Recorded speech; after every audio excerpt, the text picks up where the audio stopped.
Yeah, hi, my name's Georgia. I live in Noe Valley, District 8. I've been here since 1979. I'm a homeowner, and but I've been a homeowner for a while when you could still buy a house, and before that I was a renter. Your question here is actually about SB 827, correct? You want to read it? Go for it. The next mayor will be in charge of the planning department and the commission. What do you hope they accomplish, and what is your view of SB 827 and its impact on San Francisco housing? Great question. Amy, you're holding the mic. So currently there's already around 45,000 units that are entitled and ready to move forward with the city. So one of the things I actually learned from Christine Johnson, who's right over there, was when she was working on the planning commission, she found that there were a certain number of projects that their entitlement had expired.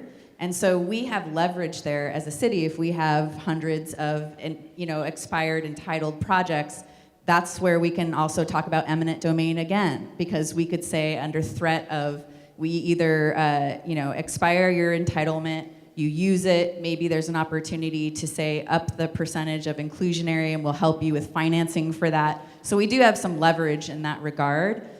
We need to streamline the process is what I keep hearing. We need to build up local workforce for construction, because we actually do have a construction shortage. And so we have so many underemployed and unemployed people in the city. Let's build, especially with what we're talking about for the Central Soma plan, we have the ability to invest in city build and Asian neighborhood design and CCSF programming so that we can actually build up that workforce to build these housing units, which is really important. And SB 827, it's wrong for the city, so I think we're all gonna agree on that. I could say more about it, but we do need to talk about how Central Soma's plan is gonna be balanced out for the city. If we have 46,000 new jobs, we need to figure out how to do zoning differently in the city. Thank you.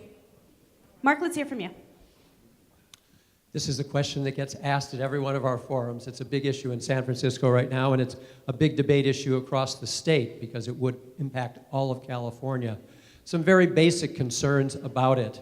Number one is the risk of displacement. And because there will be greater value with the result of all of this upzoning along transit corridors, we know that there will be displacement because Los Angeles has already passed similar laws to this, and we've already seen what has happened.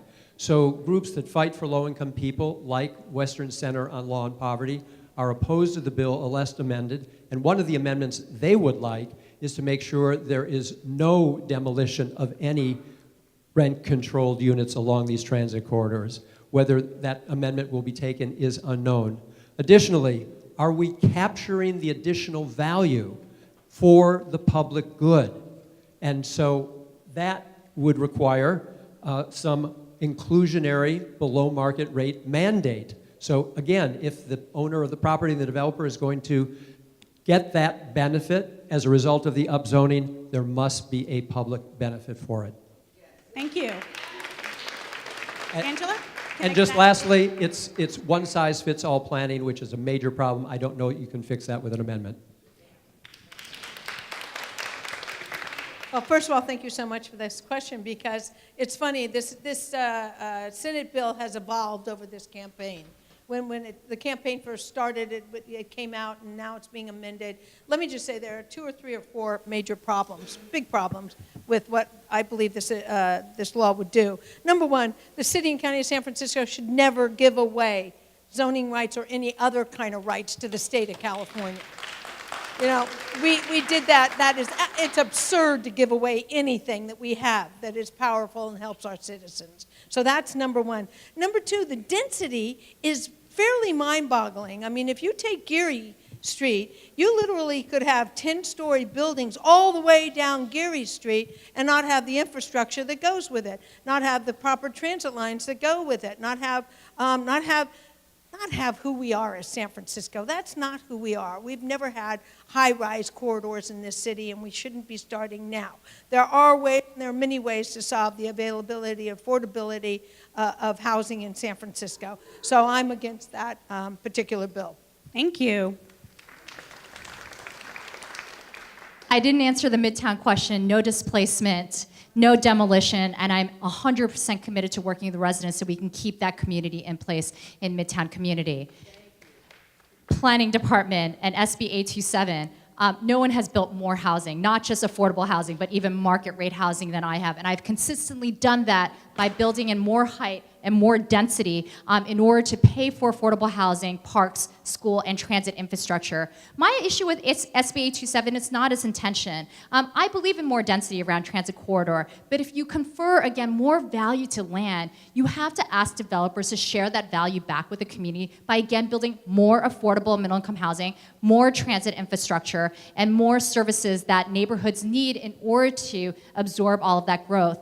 Being against SB 827 does not mean that you are against building on the west side. I absolutely support density on the west side, but I want to do it with a process, locally, with a plan, hear from the community, and go through our commission process. And I have stood up to my residents. Every time I have raised heights, residents have come out to oppose that. And we work with the residents, we work with the developer to come up with a plan that works for all of us. It takes leadership. We can do that with the planning department. We can raise density, build more housing throughout San Francisco, but we don't do it, again, with a one-size-fits-all policy that, again, also disincentivizes our region from investing in public transit because they don't want to build the housing. Thank you, Jane.